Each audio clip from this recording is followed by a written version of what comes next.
I get tired of hearing drivers who ignored loud, obnoxious noises and drove their cars to failure, whining about how expensive it is to repair them, especially when it would have cost hundreds or thousands less if they had done something when the noise first showed up.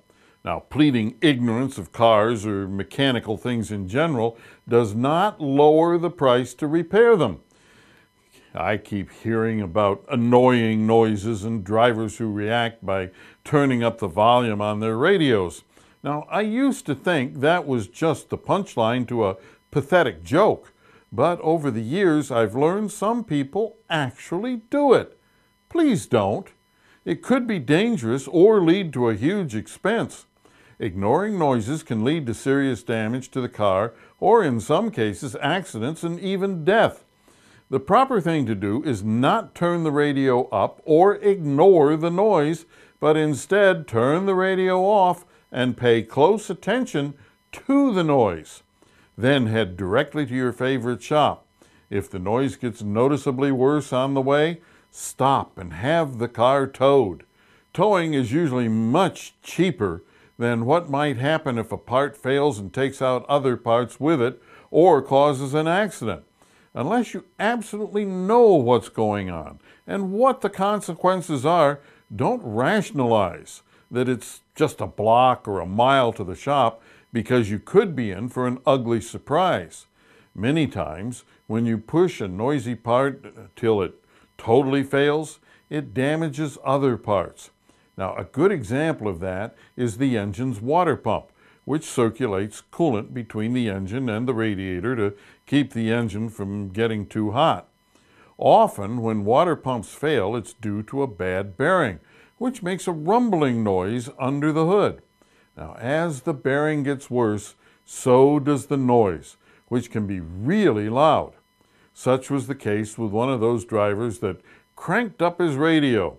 This sad and expensive story began with a failing water pump bearing that was begging for help by making an annoying grinding noise. But Mr. Wonderful had a bit of a dilemma. He had spent all his money on shoes and other crap he didn't really need, so he didn't have any money. So he did what every red-blooded young person would do. He turned up the volume on his radio.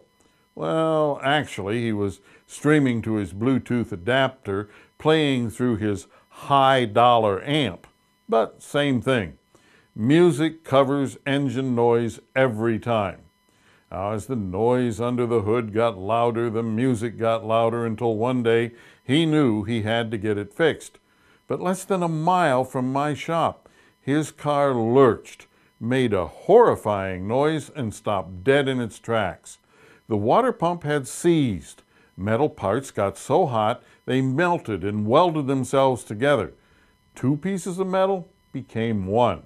And because this water pump was driven by his timing chain, the pump seizure snapped the chain, which set up a catastrophic failure.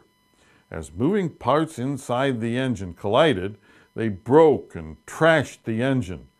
Bye-bye, little engine. So don't ignore noises in your car unless you know they aren't dangerous to you or your bank account. In this case, loud music to cover up a noise and the driver's ignore mode cost an extra $3,500. And he still had to buy the same water pump he needed in the first place to put on his replacement engine. Thanks for watching. Please subscribe to Goss's Garage on YouTube, follow us on Facebook, and for more car tips, tricks, and money-saving ideas, visit goss-garage.com. Drive gently. See you next time, right here in Goss's Garage.